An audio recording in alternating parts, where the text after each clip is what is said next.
A surprise reunion.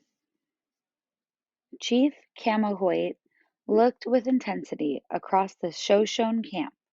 The tribe prepared for the rabbit dance as warriors oiled their leather costumes. The dance was done to honor the rabbit as an important food source. The Shoshone had used traditions such as this dance since the beginning of time to mark special occasions and remember their ancestors. In the distance, laughing children were playing with a ball made from rawhide. They rolled the ball into a circle drawn in the dust. If the ball rolled outside the circle, the child must forfeit his or her turn. Camahoit smiled as he remembered the games he played as a child. But Camahoit grimaced beneath his smile. He felt a dull pain in his stomach for his little sister. She had been snatched from the camp during a raid long ago.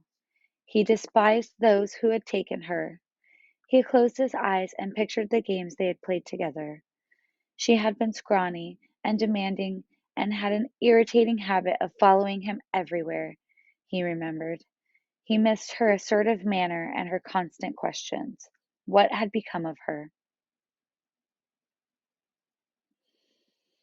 It's time to ride, Hawk That Soars said.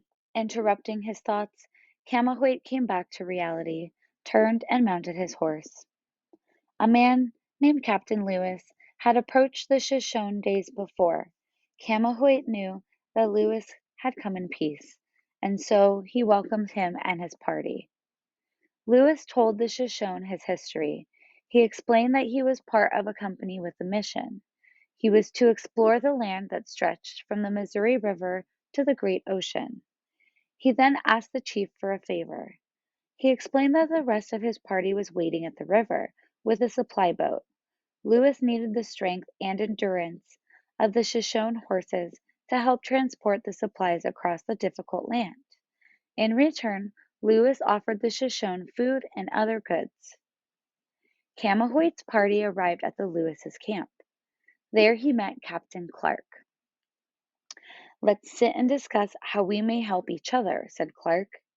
He led the men inside a large tent. Buffalo blankets were spread all around. As they settled inside, Lewis addressed the chief. "We travel with a woman who knows your language." A slender woman with long, dark braids entered the tent. Her eyes adjusted to the dim light filtered through the thick cloth. She nodded to the chief. "I am Sacagawea," she said. Camahoit could not believe his eyes. He examined the features of her face. He watched as her expression slowly changed.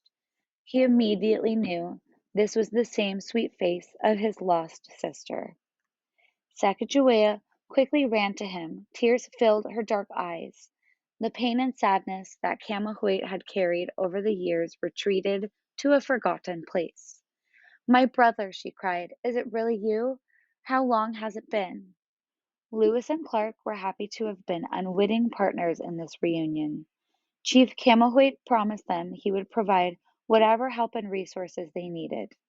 "You have given me a great gift," Camahoit told them. "You have reunited me with my beloved sister. Our people will sing and tell stories so that all will may remember and honor this day for generations to come."